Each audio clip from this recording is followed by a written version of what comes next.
Hello everybody, कैसे हैं आप लोग। गुड मॉर्निंग, नमस्कार, आदाब।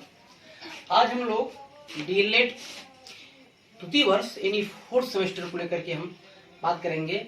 और फोर्थ सेमेस्टर में जो विज्ञान का जो प्रमुख टॉपिक्स हैं जो एग्जाम में हमेशा आया करते हैं उसको लेकर के हम बात करेंगे। और मेरी पूरी कोशिश है कि जितने इम्पोर्टेंट से टॉपिक्स हैं आपको मैं क्या कर दूं, इस ऑनलाइन वीडियो के माध्यम से आपको प्रोवाइड करा दूं, ताकि किसी भी प्रकार से एग्जाम में कहीं भी कोई समस्या न हो। इसमें हम जो वे सारे टॉपिक्स जो हमेशा कभी न कभी एग्जाम में आया करते हैं उसको लेकर के हम बात करेंगे। आइए चलिए जल्दी जल्दी आप सब लोग कमेंट में आ जाइए, तो आ जाइए, कमेंट में आ जाइए।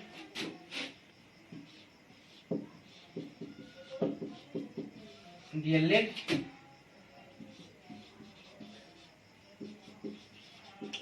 Second year fourth semester. आज हम लोग लेंगे जो एक टॉपिक है इकोलॉजी, जो बहुत ही इम्पोर्टेंट टॉपिक है, जिसको आप पारिस्थितिकी भी कहते हैं। इससे हमेशा एग्जाम में कोई न कोई क्वेश्चन आते रहते हैं। हम लेते हैं इकोलॉजी किसे कहते हैं। इकोलॉजी जो है एक ग्रीक वर्ड है,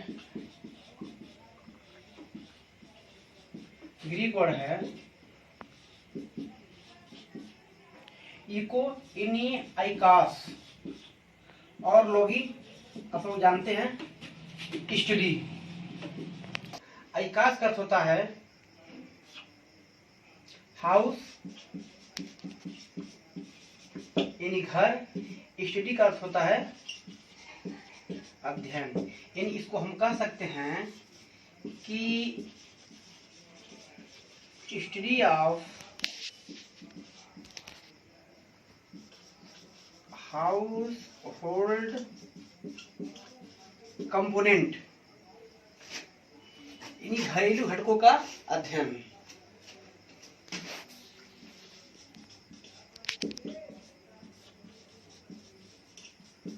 घरेलू घटकों का अध्ययन, ठीक है। यानी एक बार आप ध्यान से देखेंगे, बिल्कुल ध्यान से सुनेंगे। एक ग्रीक वर्ड है आइकास, इको यानी आइकास। आइकास का अर्थ होता है हाउस, और लोगी जो सब लोग पढ़े जानते हैं इसका अर्थ होता है टू स्टडी यानी अध्ययन करना। यानी क्या कहते हैं हम, घर का अध्ययन करना या घरेलू घटकों का अध्ययन करना। इसमें हम क्या कर सकते हैं, इसमें हम एनिमल सम्मिलित कर सकते हैं, इसमें हम प्लांट को सम्मिलित कर सकते हैं। यानी आप कह सकते हैं कि घरेलू घटकों का अध्ययन करना ही हम क्या कहते हैं, हमें इकोलॉजी कराते हैं। हम अब इसको दिया कौन था, it was given by Ernest Haeckel 1869 में। यानी अर्नेस्ट हैकर के द्वारा 1869 में क्या किया गया था, इसको दिया गया था। अब हम लोग एक फिगर के माध्यम से इसको समझते हैं। सब रफ करते हैं इसको। चलिए कमेंट करिए, समझ में आया कि नहीं आया। ओके, वेरी गुड, बिल्कुल समझ में आएगा। आप इसी तरह बने रहिए।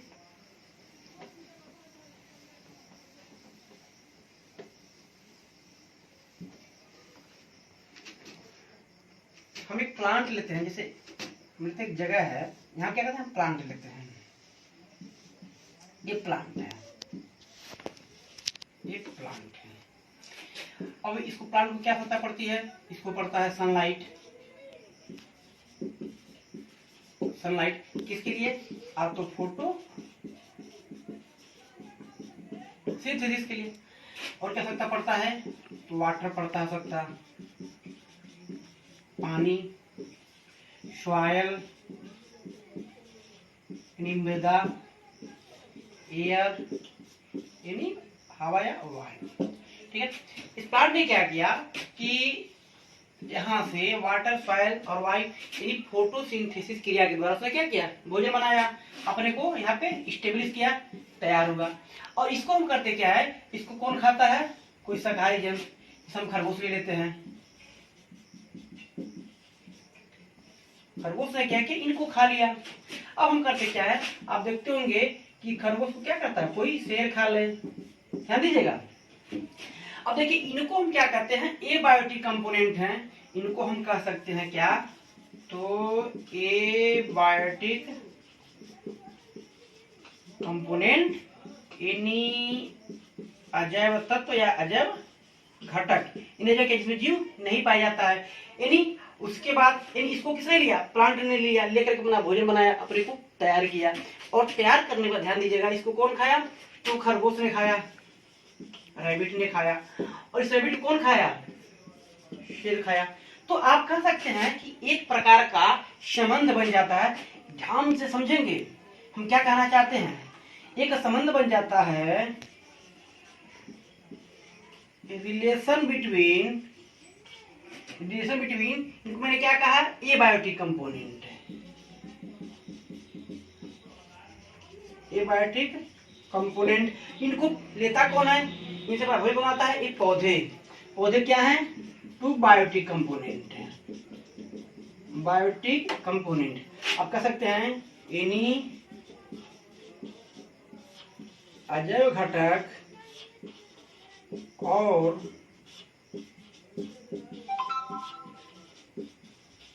जैव घटक के बीच में एक रिलेशन बन जाता है, संबंध बन जाता है। पुनः आपने क्या देखा, ये खरगोश को आपने देखा, यानी खरगोश को यानी प्लांट को देखा, प्लांट को कौन खाया, खरगोश खाया, खरगोश को कौन खाया, शेर खाया। इनमें क्या संबंध है, यानी क्या है, ये जैव तत्व यानी जैव घटक है। यानी आप देख रहे हैं कि एक संबंध और बनेगा, बिल्कुल आप ध्यान दीजिएगा, relation between biotic and biotic component. यानी आप कह सकते हैं कि जो जैव घटक हैं एवं या और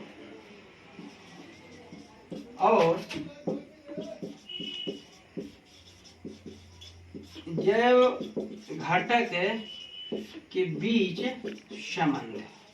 आपने देखा ना, यानी अजैव घटक और जैव घटक के बीच में एक संबंध है। यहाँ पे जैव घटक और जैव घटक के बीच में आप संबंध है, इसको क्या कह सकते हैं, एक सिस्टम कह सकते हैं। और इसी सिस्टम को हम क्या कहेंगे, आप क्या कहते हैं, इनके संबंध को हम कह सकते हैं, जो इनके बीच में बन सके एक सिस्टम बन जाता है। यानी इसके आधार पे आप कह सकते हैं कि अजैव घटक और जैव घटक के बीच संबंध, जैव घटक और जैव घटक के बीच संबंध। इन्हें आप कह सकते हैं कि वह शाखा, जिसके विज्ञान की वह शाखा जिसके अंतर्गत हम अजैव घटक और जैव घटक के बीच के संबंधों का अध्ययन करते हैं, उसी को हम क्या कहते हैं, इकोलॉजी कहते हैं, या that is commonly known as ecology, पारिस्थितिकी विज्ञान। यानी विज्ञान की वह शाखा जिसके अंतर्गत ये जो जीव जंतु हैं, ये पेड़ पौधे हैं, या जो जैव और अजैव तत्व हैं, इनके बीच का हम अध्ययन करते हैं, जो क्या कहते हैं, इकोलॉजी कहते हैं। ठीक है, अब हम देखते हैं कि इसमें हमको क्या क्या अध्ययन करना है। ठीक है, तो जीव विज्ञान की वह शाखा जिसके अंतर्गत हम पेड़ पौधे जीव जंतु इनके आवास स्थान का अध्ययन करते हैं, इनके निवास स्थान का अध्ययन करते हैं, उसी को हम क्या कहते हैं, इकोलॉजी कहते हैं, या पारिस्थितिकी विज्ञान कहते हैं, विज्ञान कहते हैं। ठीक है, अब हमको इसमें ध्यान करना है, स्टडी का लेवल, कुछ शब्द है जिसको जानना है। तो इसमें हमको पहला ध्यान करना है क्या, पॉपुलेशन, यानी जनसंख्या, यानी पॉपुलेशन। अगला टर्म है समुदाय, यानी कम्युनिटी। हम एक अलग मार्कर ले लेते हैं, कम्युनिटी।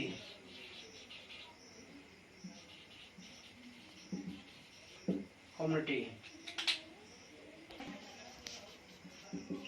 पॉपुलेशन। सेकेंड है समुदाय, यानी कम्युनिटी।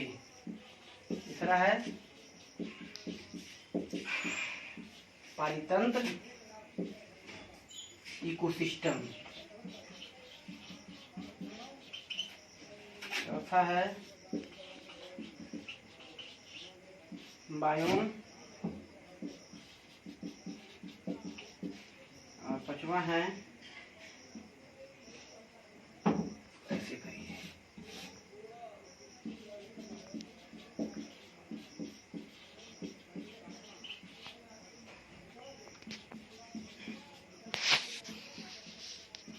मंडल।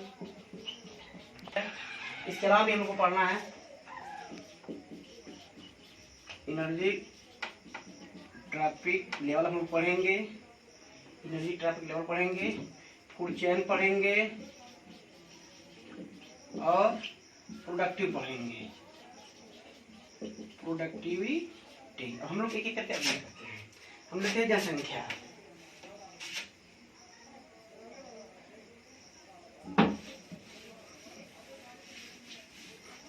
जनसंख्या किसे कहते हैं? अब जानते हैं number of member of same species, यानी एक ही प्रकार के एक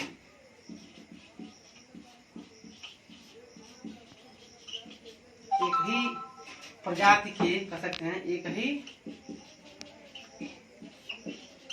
प्रजाति के सदस्यों की संख्या, ठीक है।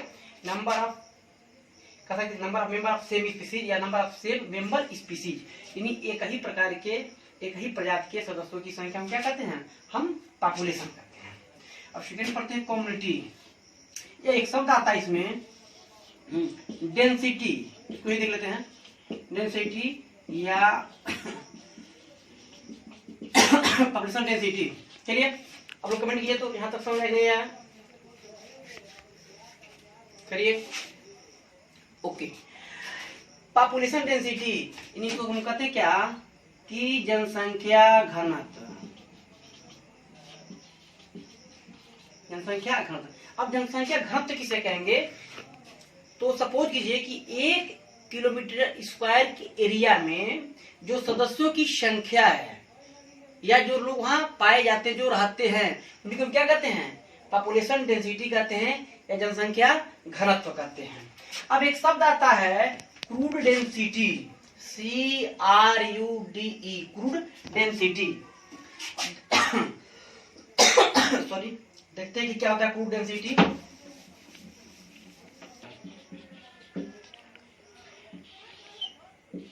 तो ये हो गया आपका क्रूड डेंसिटी। एक होता है इकोलॉजिकल डेंसिटी। अब देखिए क्रूड डेंसिटी क्या होता है? सपोज कीजिए कि 1 किलोमीटर स्क्वायर का कोई एरिया है, तो उस एरिया में जो है सपोज कीजिए यहाँ ऐसा स्थान है जहाँ पे कोई जीव नहीं रहता है, या यहाँ पानी नहीं है, यहाँ कोई ट्रैक बना हुआ है। तो क्रूड क्या कहता है? क्रूड कैलकुलेशन करता है तो क्या क्या कि जैसा कि 1 किलोमीटर स्क्वायर यानी एरिया में आने वाले सभी सदस्यों की संख्या। तो यह कहता है कि यह इसकी चर्चा इसको छोड़ता नहीं है, कहता है कि सब पे यानी इस पूरे एरिया में, इस पूरे 1 किलोमीटर स्क्वायर एरिया के अंतर्गत इन सब की कैलकुलेशन कराता है और इसी को हम क्या रखते हैं? क्रूड डेंसिटी के अंतर्गत रखते हैं। और इकोलॉजिकल डेंसिटी में क्या होता है कि इस एरिया को निकाल करके जो ये एरिया बचा हुआ है जो रहने के लिए है, यानी इस एरिया की बात करते हैं, इस एरिया में आने वाले सदस्यों की संख्या, यानी हम कह सकते हैं अगर मेजर की बात करते हैं तो ये टोटल एरिया यानी टोटल एरिया यानी संपूर्ण क्षेत्र की बात करता है। और जो इकोलॉजिकल डेंसिटी है ये क्या है? लिविंग, जहाँ पे हम रहते हैं उसकी बात करता रहता है। तो चलिए आज के इस क्लास में हम इकोलॉजिकल के बारे में समझे हैं, इकोलॉजी के बारे में आपने पढ़ा है, उसके बाद जो टर्म है उनके बारे में पढ़ा है, पॉपुलेशन पढ़ा है, जनसंख्या घनत्व के बारे में पढ़ा है। और पूरा जो है अगले वीडियो में पढ़ेंगे जो इसका जो तीसरा लेवल था इको सिस्टम। चलिए आप लोग जल्दी जल्दी कमेंट में आइए,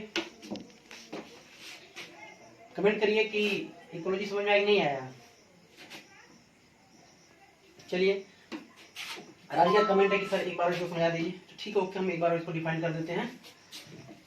ये जो इकोलॉजी है, जो मैंने पिछले क्लास में बताया था, ये जो इकोलॉजी है ये कैसा है, ग्रीक वर्ड है, ग्रीक वर्ड का शब्द है। ये बना होता है इको और लॉगी से। अब जानते हैं कि इको का अर्थ क्या होता है, इको का अर्थ होता है आइकास, लॉगी का अर्थ क्या, वही क्या होता है, हाउस, स्टडीज, अध्ययन। क्या हो जाएगा, आवास का, घर का अध्ययन। ठीक है, इन्हीं आपने उस दिन पढ़ा था कि एबायोटिक और बायोटिक कंपोनेंट, इन्हीं अजैव तत्व और जैव तत्व, इन्हीं विज्ञान की वह शाखा जिसमें हम जीवधारियों के निवास स्थान का अध्ययन करते हैं, इन्हीं एबायोटिक कंपोनेंट और बायोटिक कंपोनेंट के बारे में अध्ययन करते हैं, उसे हम क्या कहते हैं, उसे हम कहते हैं इकोलॉजी। हम उसमें पढ़े थे इकोलॉजी में, हाँ, इसको दिया कितने था, तो it was given by Haeckel, Ernest Haeckel, 1869। ये क्वेश्चन बार बार आता रहता है, इसको ध्यान दीजिएगा। अगर इंडियन इकोलॉजी फादर की बात करें या फादर ऑफ इंडियन इकोलॉजी बात करें, कौन है, रामदेव मिश्रा, रामदेव मिश्रा। उस दिन हम लोगों ने जो है इसके पहले पॉपुलेशन की हम लोग बात कर सकते हैं, हम लोग कम्युनिटी की बात कर सकते हैं। अब हम लोग बात करेंगे इकोसिस्टम के बारे में, यानी पारितंत्र के बारे में। इकोसिस्टम के बारे में मैंने आपको बताया था एक संबंध के बारे में,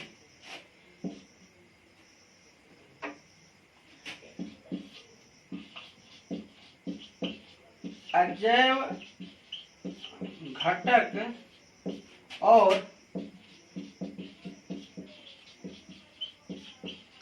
जैव घटक के बीच संबंध। दूसरा,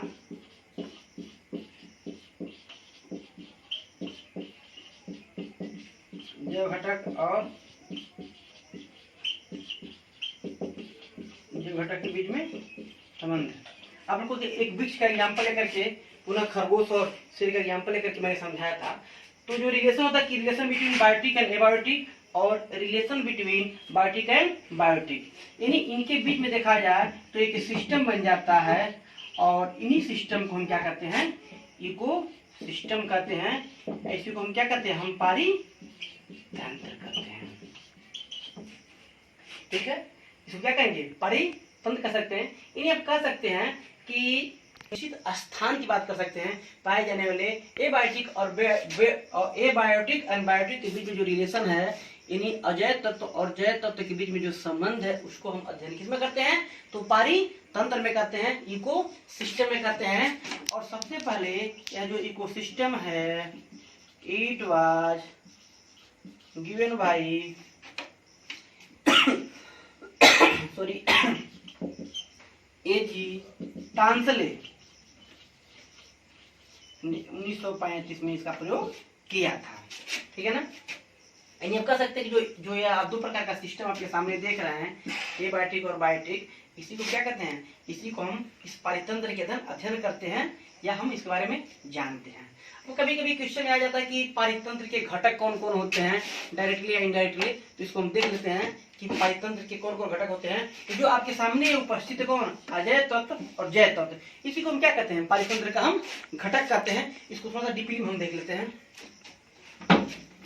एक फिगर के माध्यम फिगर ड्रा करके आपको हम बता दे रहे हैं कि इसको कैसे हम एग्जाम में डिफाइन करते हैं। तो सपोज कीजिए ये रहा इकोसिस्टम,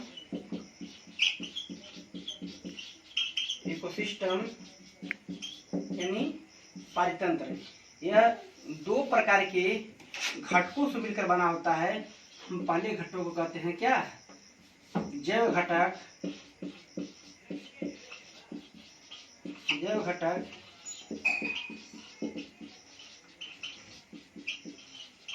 बायोटिक कंपोनेंट, और दूसरे को कहते हैं अजैव घटक या अजैव तत्व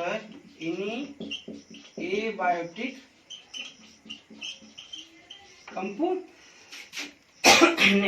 अब भाई किसे कहेंगे जैव घटक? भाई जैव घटक ऐसा घटक जिसमें क्या हो, जिसमें जीव पाया जाता हो, जीव जंतु इसमें आते हो, इसमें जीव पाया जाता है, उसे क्या कहते हैं? हम जैव घटक कहते हैं। और अजैव सबसे ही स्पष्ट हो जा रहा है कि जिसमें जीव नहीं पाए जाते हो, नहीं पाए जाते हैं, उन्हें क्या कहते हैं? अजैव घटक कहते हैं। इसको आगे चल करके इन जैव घटक को पूरा क्या गया है, 3 कैटेगरी बांटा गया है। उस पहले का नाम है उत्पादक, इसको हम क्या कहते हैं? प्रोड्यूसर। सेकेंड को हम क्या कहेंगे? उपभोक्ता, भोक्ता, यानी इसको कहते हैं हम कंज्यूमर। और तीसरा था क्या था? अपघटक। इसको हम जब करके कह सकते हैं अकार्बनिक तत्व, कार्बनिक तत्व और जलवायु कारक। जलवायु कारक।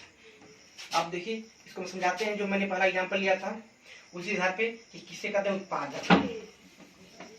यहां तक स्पष्ट हो गया ना? चलिए कमेंट कीजिए, कमेंट कीजिए। भी बता रहे हैं क्या होता है क्या होता है प्रोड्यूसर। चलिए यहाँ तक समझाया ना? ओके। देखिए जो अपने बांटा इकोसिस्टम के बायोटिक कंपोनेंट को यानी आपने पढ़ा क्या पढ़ा था? उत्पादक, उत्पादक यानी प्रोड्यूसर। तो इसके अंतर्गत सभी प्रकार के ग्रीन प्लांट यानी हरे पौधे आते हैं। यानी कहने का तात्पर्य है कि वे घटक जो अपना भोजन स्वयं बना लेते हैं उन्हें क्या कहते हैं? उन्हें उत्पादक कहते हैं। और आप जानते हैं कि पौधा क्या करता है? अपना भोजन स्वयं बना लेता है, इसे कहते हैं उत्पादक। सेकेंड जो होता है आपने पढ़ा था उपभोक्ता, यानी भोक्ता जो है अपना भोजन स्वयं नहीं बनाता है बल्कि अपने जीवन के लिए, अपनी जीविका के लिए क्या करता है? इस ग्रीन प्लांट पे निर्भर करता है। इसको पुनः आगे चल करके 3 भागों में बांटा गया है। इसको हम कहते हैं प्राथमिक उपभोक्ता, प्राथमिक भोक्ता यानी प्राइमरी कंज्यूमर। बिल्कुल ध्यान दीजिएगा। अभी प्राथमिक भोक्ता क्या होते हैं? तो जो जीव डायरेक्टली अपने भोजन के लिए किस पे? इन ग्रीन प्लांट, इन पेड़ पौधे पे डिपेंड करते हैं, और क्या कहते हैं? प्राथमिक भोक्ता। ध्यान दीजिएगा कि डायरेक्टली किस पे डिपेंड करते हैं? यानी ग्रीन प्लांट्स होते हैं, यानी जितने भी प्रकार के शाकाहारी जीव जंतु होते हैं, शाकाहारी जो जीव जंतु होते हैं वो क्या करते हैं? वो प्राथमिक भोक्ता में आते हैं। जैसे एग्जाम्पल रूप ले सकते हैं, इसको हिरन को ले सकते हैं, बकरी को ले सकते हैं, खरगोश सकते हैं। यानी जो अपना क्या कहते हैं? अपने जीवन के लिए डायरेक्टली किस पे? इन पेड़ पौधे पे निर्भर रहते हैं, आत्मनिर्भर रहते हैं, उन्हें क्या कहते हैं? प्राथमिक उपभोक्ता कहते हैं। अब सेकेंड होता है द्वितीयक उपभोक्ता। उपभोक्ता जो अपने जीवन के लिए प्राथमिक पे निर्भर रहे, और किस पे? यानी इस प्राथमिक पे भी निर्भर रहे, यानी प्राथमिक उपभोक्ता भी निर्भर रहे, और किस पे?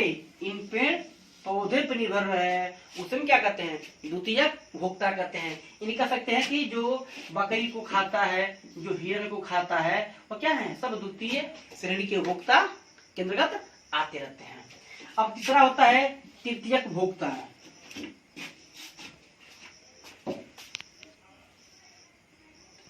दो प्लांट और प्राथमिक निर्भर करते हैं। अब तृतीयक देख लीजिए, तृतीयक उपभोक्ता या टर्शियरी कंज्यूमर, जो अपने भोजन के लिए प्राइमरी पे भी निर्भर रहे, सेकेंडरी पर निर्भर रहे, और सट्टा पड़ने पर इन पे भी निर्भर है, that is commonly known as tertiary consumer. ये सब क्या कहते हैं, इनको जो खाता है, अगर इनको चील खाता है, चील को जो खाएगा वो क्या हो जाएगा, जैसे इसमें शेर आता है वह तृतीय भोक्ता कहलाता है। अब बायोटिक कंपोनेंट इन जैव घटक के एक और होते हैं, वो चौथा क्या है, अपघटक। अपघटक, अपघटक जिसको आप क्या कहते हैं, डिकम्पोजर।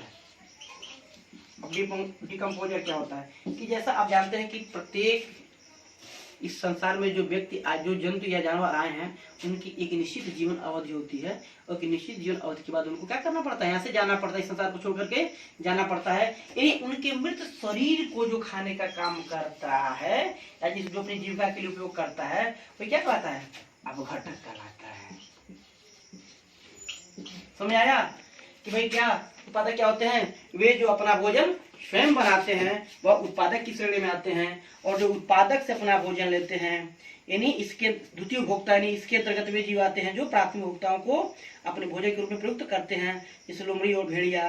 तृतीय उपभोक्ता क्या होते हैं, इसके अंतर्गत वे जीव आते हैं जो द्वितीय उपभोक्ताओं को खाते हैं, जैसे बाघ, शेर, चीता। और अपघटक क्या होते हैं, इस वर्ग में मुख्यतः कवक एवं जीवाणु आते हैं। ये मृत उत्पादक एवं उपभोक्ताओं का अपघटन कर उन्हें भौतिक तत्व में परिवर्तित कर देते हैं। इसके बाद आप सेकंड जो पढ़े हैं, एबायोटिक कंपोनेंट यानी अजैव घटक।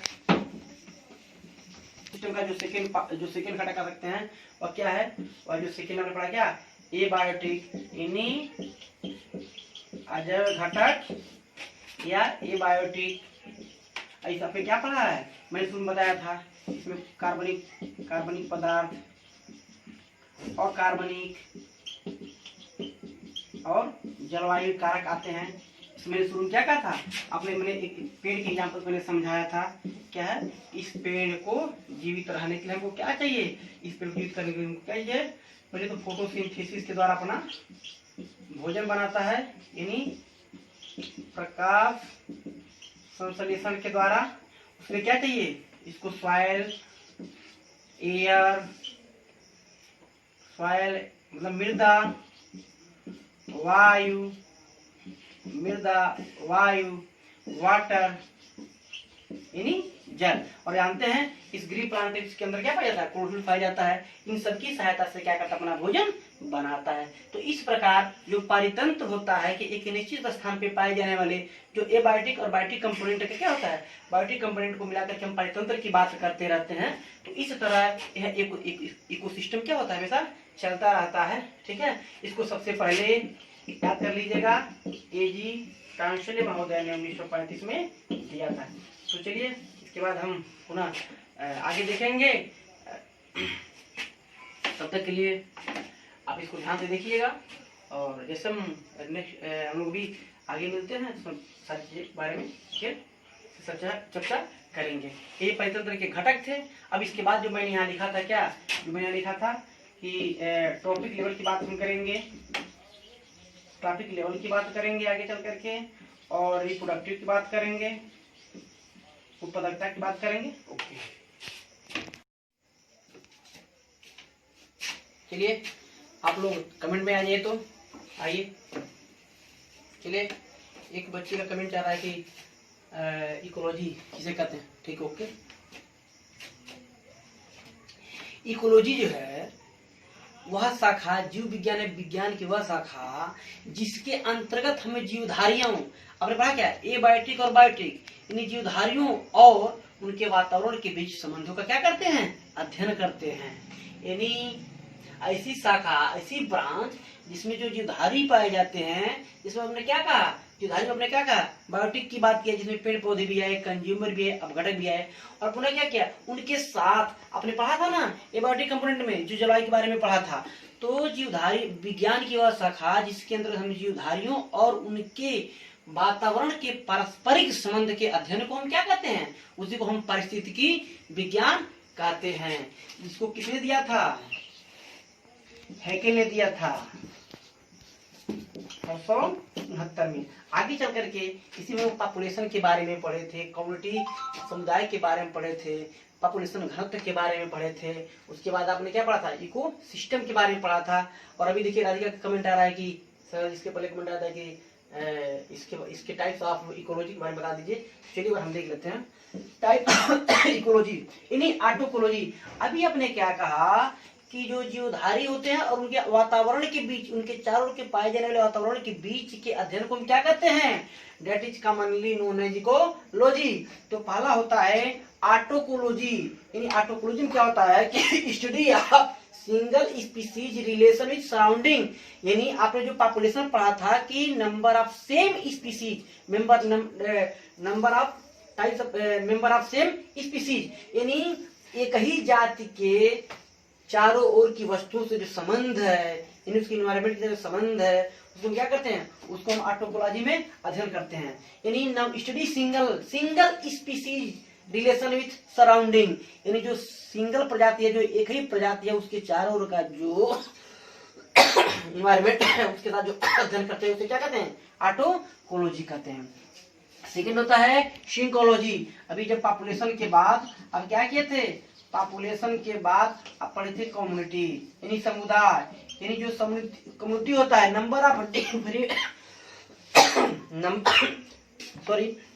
नंबर ऑफ जो डिफरेंट स्पीसीज है उनके चारों ओर के नंबर ऑफ डिफरेंट स्पीसीज क्या करते हैं, संबंध का अध्ययन करते हैं।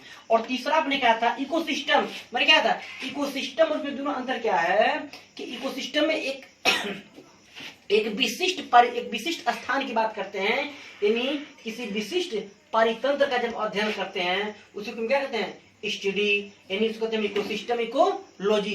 अब इसमें ध्यान दीजिएगा, जब इकोसिस्टम की बात करेंगे तो एक विशिष्ट निश्चित स्थान की बात करते हैं कि उस जगह पे पाए जाने वाले जीव जंतु और उनके वातावरण के बीच में जो संबंध पाया जाता है उसी को क्या कहते हैं, परितंत्र कहते हैं। जैसे हमने पढ़ा होगा कि समुद्र का परितंत्र, समुद्र का परितंत्र, या आपने पढ़ा होगा कि तालाब का परितंत्र। अब तालाब का जो परितंत्र है तो तालाब में एक निश्चित जीव जंतु पाए जाएंगे। अब ऐसा थोड़ा कि तालाब में आकर के कोई बड़ा था इसमें हाथी रहने लगेगा, नहीं रहेगा ना। तो इस जंगल की बात करेंगे तो जंगल में हाथी रहेगा। तो इसी तरह जब हम एक क्या कहते हैं कि किसी विशिष्ट पारिस्थितिकी तंत्र का अध्ययन किसमें करते हैं, इकोसिस्टम इकोलॉजी में करते हैं। और इकोसिस्टम मैंने बताया भी था कि एक निश्चित स्थान पर जो जीवधारी हैं और उनके वातावरण के बीच में जो संबंध पाया जाता है उसी को हम क्या कहते हैं, इको हम सिस्टम कहते हैं। चलिए हम आते हैं टॉपिक लेवल पे, इसको रब करते हैं क्या, आप लोग लिखते रहिएगा साथ में ही।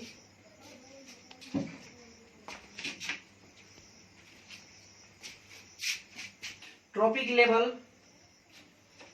चलिए कमेंट में आइए कि यहां तक समझ में आएगी नहीं, बोल करिए। ट्रॉपिक लेवल, ट्रॉपिक लेवल यानी पोषण स्तर। तो इसको हम एग्जाम्पल के बाद समझाते हैं। सपोज कीजिए कि कोई वृक्ष है, क्या है, वृक्ष है, ये वृक्ष है, ठीक है। आपने क्या किया, इसने फोटोसिंथेसिस किया,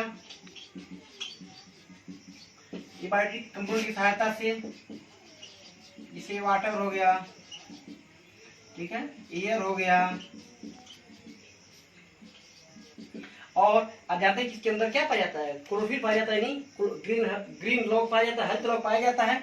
और उसे क्या किया, भोजन बनाया, और इस भोजन को क्या किया, किसने, जो प्राथमिक कंज्यूमर है यानी जो खरगोश है, इसका क्या किया, उपयोग किया। पुनः इसको क्या किया, सेकेंडरी, यानी सेकेंडरी सपोज कीजिए अगर कोई चील वगैरह जो इसको खाता है, ठीक है, या लोमड़ी हो गई जो इसको खाती है, इसे क्या किया, अब इसको खा लिया।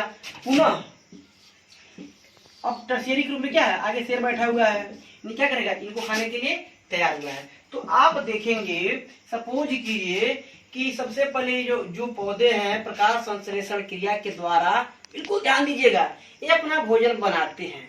और इन्होंने सपोज कीजिए अगर इन्होंने अपना भोजन बनाया तो इस भोजन को क्या किया, पुनः इस खरगोश ने खाया, ठीक है। पुनः इसको चील ने खाया, पुनः इसको शेर ने खाया। यानी सपोज कीजिए अगर यहाँ पे 100 किलो कैलोरी अगर उन्होंने ऊर्जा, अगर इन्होंने क्या किया, एनर्जी इन्होंने तैयार किया, तो होता क्या है कि इसको जब ये खाते हैं तो यहाँ चला जाता है। ऐसा माना जाता है कि इसका मात्र 10% ही यहाँ पे आता है। अगर सपोज अगर 100 है तो क्या हो जाएगा, यहाँ पे 10% आएगा, यहाँ क्या आएगा, अब इसका 10% आएगा, यहाँ क्या हो जाएगा, इसका 10% है। जैसे एक्चुअली होता क्या है, इसका जो 90% हिस्सा होता है यह स्वयं अब्जॉर्ब कर लेता है, यानी अपनी जो दैनिक जीवन कार्य को संपन्न करने के लिए, अपनी आवश्यकताओं की पूरा करने के लिए क्या करता है, ले लेता है। तो यानी कहने का तात्पर्य है कि यह एनर्जी यहाँ पौधे ने बनाया, इस पौधे को मिला, पुनः खरगोश को मिला, पुनः लोमड़ी को मिला, यानी शेर को मिला। यानी कहने का स्तर, यह जो ऊर्जा का स्थानांतरण है एक पोषण स्तर से अगले पोषण स्तर पे चला जाता है। यानी इसी के अकॉर्डिंग आप कह सकते हैं कि ट्रांसफर ऑफ एनर्जी, ध्यान से सुनिएगा, transfer of energy from one trophic level to other trophic level, यानी ऊर्जा का स्थानांतरण, ऊर्जा का स्थानांतरण एक पोषण स्तर से,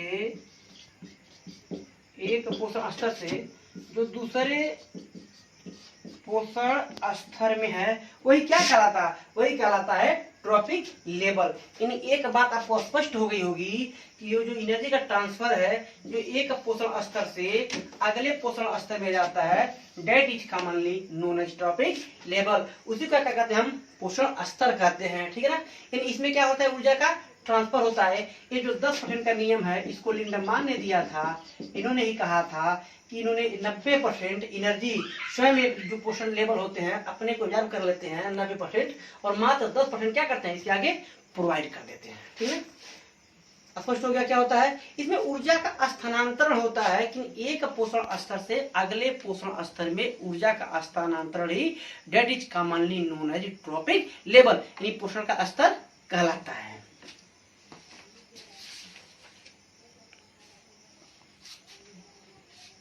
चलिए इसको एक एग्जांपल के माध्यम से समझ लेते हैं।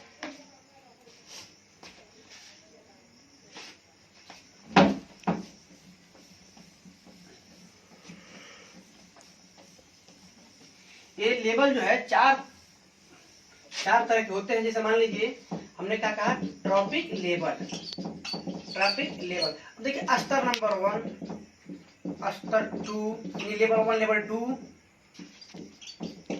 स्तर 3 और स्तर 4। कैसे, सपोज कीजिए कि सबसे पहले सूर्य के प्रकाश की उपस्थिति में पौधे ने क्या किया, यहाँ जो ग्रीन प्लांट होते हैं, ग्रीन प्लांट ने भोजन बनाया, यानी लेवल 1 में बनाया।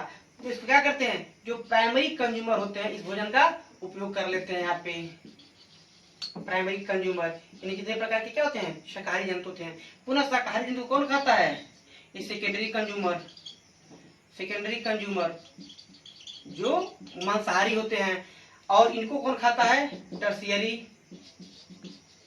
टर्शियरी कंज्यूमर यानी सर्वाहारी। तो इसी तरह इन चार स्तरों से होकर के एनर्जी क्या होती है, आगे बढ़ती रहती है। ठीक है, ये आपका टेबल है, यानी टेबल ट्रॉपिक लेवल क्या है, transfer of energy from one trophic level to one पोषण, यानी एक पोषण स्तर से अगले पोषण स्तर में एनर्जी का जो स्थानांतरण होता है वही क्या कहलाता है, वही ऊर्जा का, यानी ऊर्जा का स्थानांतरण या ऊर्जा का स्तर ट्रॉपिक लेवल कहलाता है। अब हम देखते हैं उत्पादकता, उत्पादकता यानी रिप्रोडक्टिविटी, रिप्रोडक्टिविटी। अब आप देखेंगे रिप्रोडक्टिव, मेरे कहने का तात्पर्य है कि कहने का तात्पर्य जो ग्रीन प्लांट होते हैं, जो ग्रीन प्लांट होते हैं, जो ग्रीन प्लांट होते हैं जैसे कहने का तात्पर्य ऐसा है कि जहाँ पे क्या हो टेम्परेचर, इनको क्या चाहिए, नॉर्मल चाहिए, टेम्परेचर क्या हो, नॉर्मल हो, रेनफॉल क्या हो, कम हो, ठीक है ना। तो जब टेम्परेचर इनको नॉर्मल मिलेगा, रेनफॉल यानी बारिश क्या होगी, इनको कम होगी। इन्हीं कहने का मतलब यह है कि जहाँ पे हम कह सकते हैं कि बायोडाइवर्सिटी, यानी जहाँ पे क्या हो बायोडाइवर्सिटी यानी जैव विविधता, जो विविधता, यानी कहने का तात्पर्य यहाँ पे जैव विविधता अधिक पाया जाएगा, यानी वहीं पे क्या होती है, यानी पौधों की उत्पादकता यहाँ पे यानी जो रिप्रोडक्टिव क्या हो जाएगी वहीं पे ज्यादा हो जाएगी, ठीक है। यानी मेरे कहने का तात्पर्य है कि जहाँ पे जैव विविधता यानी डिफरेंट प्रकार के जीव जंतु पाए जाएंगे वहीं पे क्या होगी, वहीं पे उत्पादकता अधिक होगी। और जब उत्पादकता अधिक होगी तो एनर्जी क्या होगा, जो अगला पोषण लेवल है, जो अगला ट्रॉपिक लेवल है, उसमें एनर्जी अधिक मात्रा में जाएगी। अगर यहाँ पे होगा ही नहीं, अगर सपोज कीजिए यहाँ पे जैव विविधता है ही नहीं है, यहाँ पे हर प्रकार के पेड़ पौधे पाए नहीं जाते हैं, तरह तरह के जीव जंतु पाए नहीं जाते हैं, यहाँ पे एनर्जी बनेगा ही नहीं। अगर पूरे साल किसी जगह पे अगर वर्षा ही होता रहे या बर्फ गिर जाए तो यहाँ पे जीव जंतु उगेंगे नहीं, और जब जीव जंतु उगेंगे नहीं तो जब पेड़ पौधे उगेंगे नहीं तो पेड़ पौधे क्या करेंगे, भोजन बनाते हैं, तो वहाँ क्या हो जाएगा, वहाँ की जो उत्पादकता क्या हो जाएगी, कम हो जाएगी। यानी कहने का मतलब है कि जहाँ पे जैव विविधता अधिक पाया जाता है वहीं पे क्या होती है, वहीं पे उत्पादकता यानी किसकी, एनर्जी की उत्पादकता अधिक होती है। अगर हम हिमालय की बात करें, अगर हिमालय को हम दो भागों में बांट दें, एक हम ईस्ट की बात करें, सॉरी एक वेस्ट की बात करें और एक ईस्ट की बात करें, तो जिस हिस्से पे जैव विविधता अधिक पाया जाएगा वहीं पे क्या होगी, रिप्रोडक्टिव अधिक पाई जाएगी। तो सपोज कीजिए अगर ईस्ट वाले हिस्से पे अगर रिप्रोडक्टिविटी ज्यादा है